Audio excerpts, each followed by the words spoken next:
adopted by the government, and now it's a national Memorial Day for our fallen troops. Okay, here's a couple more, and then I'll get out of here. After World War I, what was another day, or what was another name for the day for Memorial Day? Do you know? No, well, other than everybody called it Decoration Day at the time. Poppy Day. It was Poppy Day? Yeah, you know, you see all those poppies they sell out for the American veterans. They always sell those poppies. Yeah, they sell it on Veterans Day. Yeah. Okay, here's some sad questions, though.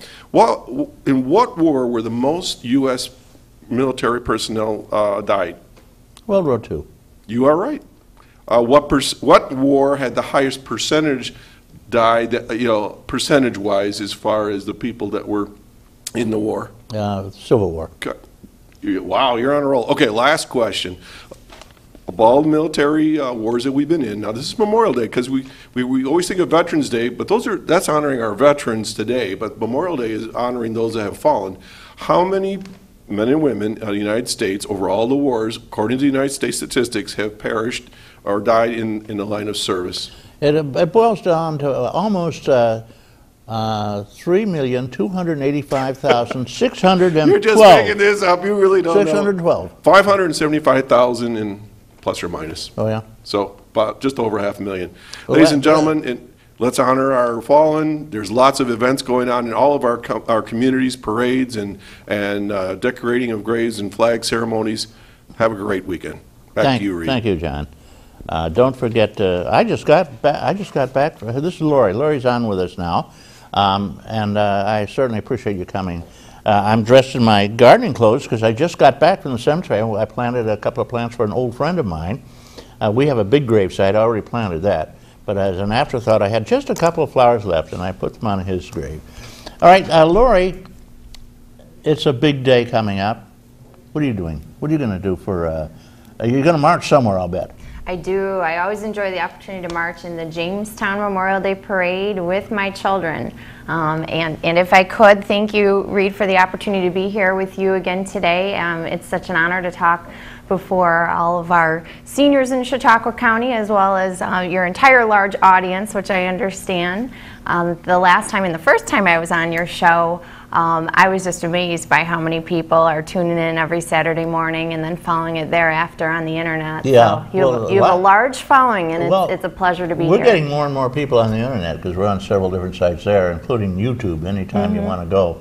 And as you know, they give you special service. And if you take it to Jamestown, I don't know what the situation is with their television station down there, but there was kind of a big explosion. Oh, no. And I don't know if their access is operating fully at this point. Oh, I'll have to look into that for you. I'll give you a copy. I'm not sure. I always give you a copy. You can take it down and see if they'll run it, because that's your hometown, right? It is. Well, yes, how about your husband? I represent the north side of Jamestown. My husband, Chuck Cornell. And what's he going to be doing? You didn't say he'll be marching with you. You know, Chuck has an aversion to parades, I have to share with the public. I enjoy the marching a little bit more than Chuck, it appears. So Chuck is usually cheering the boys and I on the sidelines, and I do have to also say hello to Ben, Nate, Zach, and Nick, who hopefully will be watching over the internet over the course of the next few days. But we'll have to look into that Time Warner issue down there. See how they're doing. As I say, they apparently axed a a few people, and they had some problems with their access. Remember, every cable system has two stations. They have the regular station, commercial, then they have access, which is non-commercial for the people out there who have anything to say, such as you. Sure. Well, and I'm proud to publicly say, too, that I miss our Cable 8 News that we had for about over a decade in Jamestown. We now have the YNN News out of Buffalo and Rochester, and I always liked our local news. So that's disappeared? Yeah. Yes. Well, you can always watch Senior Report. Well, of course, we'll keep doing that. We tell it like it is here. Okay, Laura, you've been in the legislature for a little while, one term? This is my second term. Second term going on. When are you up for election? Next November. Next November. Okay, so you actually have almost 2 years to serve here, well, a year and a half anyway. And I'm sure you will win re-election. Now, you are the minority leader.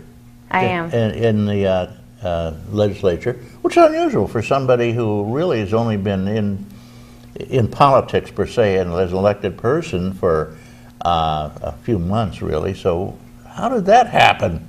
Nobody wanted the job. I know. Yeah, it's default. I'm a glutton for punishment, I think. But you know, public service has been my passion, and hopefully I still look young. But in the 15 or so years that I've been involved in Chautauqua County government and politics, you know, I have been very active in support of an agenda that, you know, hopefully best addresses the needs of Chautauqua County residents. And I've had the opportunity to work for our former Assemblyman Bill Parment, and served as his district director for 5 years. Did a good job too, because I remember thank you. Bill's my That's cousin. where we first and met. Every time I came on, called you, you were on the ball, you had him lined up, and he came in here regularly. He was just terrific. Right. Well, and he's still alive. I shouldn't say he was. He still is terrific. he still is, and anytime I have the chance to consult with him, I certainly do. He was you know, a big influence in my life and a mentor to me, and Bill Parment is a legend. Well, he never lost an election to the Assembly. I mean, he was very popular. Served for decades. Did a good job. He did. And now we've got our new Assemblyman, and let's hope that he does the same job. Absolutely. Definitely. So, yeah, I had the opportunity to work for Bill Parment. I've also been involved in city and county governments. I'd worked for Mayor Sam Teresi at one point, and for 3 years, my husband and I had the opportunity to live in Washington, D.C., and I served as a policy analyst on Capitol Hill for 3 years. So, for whom were you analyst? I worked for Carolyn McCarthy, Congresswoman from Long Island, and for Bart Stupak, who's no longer in Congress, but he had represented the Upper Peninsula of Michigan. So quite a diversity, I might add. Right. So it's only my 3rd year in the county legislature, but I've been in the trenches in this business for a while, and public service is my passion. I enjoy doing whatever possible to help the people of Chautauqua County. Okay, well, I think you are doing a pretty good job over there, considering the fact that you are handicapped by being the minority leader. The majority leader gets all the gravy, of course. And well, we're working hard, and you know, hopefully holding our own. And you know, really, especially in local government, I think it's not about you know, who has more power or who gets more credit. It's about, you know, both sides of the aisle coming together in a cooperative approach. Tell that to Congress. Working together. I hope they're listening to this. I think we do provide a good example for them in Chautauqua County. I have a giant flag I hang on outside of my house. And I'm thinking of turning it upside down because of the total, the craziness going on in our country. The lack of Congress to be able to act, the huge economic problems we're having. Yeah. And we're in distress. This country is in distress. Right. Well, Memorial Day weekend, Reed, I don't know if I'd go so far as to endorse that idea. Tomorrow, a day after Memorial Day, we can do it, huh? I don't think I'll recommend it at all. You don't recommend it? But, you know, that's the beauty of living in our democracy, right? To each his own. Right, to each his own. And I tell you, well, all right, let's get down to brass tacks here. You really socked it to them about the nursing home. And they downplayed your action a little bit, your discussions. But tell me what's going on, will you? Well, you know, it's our biggest issue in this county outside of the tax question. It's an extremely important issue, and you know, for our viewers, what Reed is referring to and what he opened the show with, I think there's been some discussion already in this segment, and that's the issue with how to handle the county home, the Chautauqua County home going forward. And you know, the Chautauqua County home, Reed, you're the historian. Tell me, it's nearly 100 years old, I believe. Yeah, I mean, it was founded way back when it was the county farm, really. And they raised their own crops and sold some crops. Right, originally in the Mayville area and then moved to Dunkirk. Mm-hmm. And went to Whitville for a while, which is the Mayville area. Right. And just the importance and the emphasis on local government's responsibility to care for its indigent upon the point in their life in which they need that long-term end-of-life care is something that I believe strikes at the heart of public service and strikes at the heart of what we should stand for in Chautauqua County. Yeah, the key word, as you mentioned, is indigent. These people are down and out. They have no money. They need nursing care. There's nobody to care for them. Sometimes there's a spouse who's older than they are, or at least as old, who can't lift them, among other things. They need help. And you can't get it in the average nursing home because there are very limited beds for indigent people under Medicaid in the regular nursing home. This has an 85% nursing home availability for the indigent. Right. And you're just making all the arguments for me, Reed. I should bring you onto the floor with me. Well, I'll tell you Let's go something. to the legislature. If they do away with this, they can just promise care for those people that are there. But then there will be no more place for the poor, the indigent seniors who need nursing care home to go. They can't get in. And there's a waiting list, they tell me, of 2 years in some of these homes. It is. I mean, we can be very proud that it's very high quality care. The staff, especially the nursing staff there, their expertise and the service that they provide is unparalleled. And, you know, as you say, I mean, this is the generation that has cared for our community. This is the generation that has invested in our community, paid taxes here, lived a lifetime and here build and it. now, and built our community, built the very foundation on which we stand. And, you know, this is our opportunity as taxpayers to give them back their due.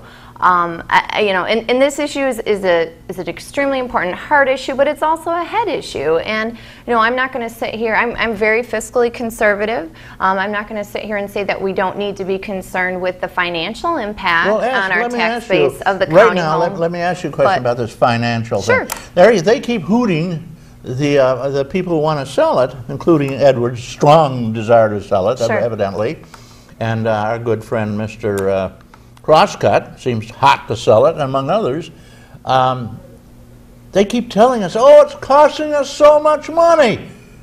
It's a tax drain. I said, I saw they get the county put up something like 1.9 million or something like that this year. We just funded that and you got IGT for double that back.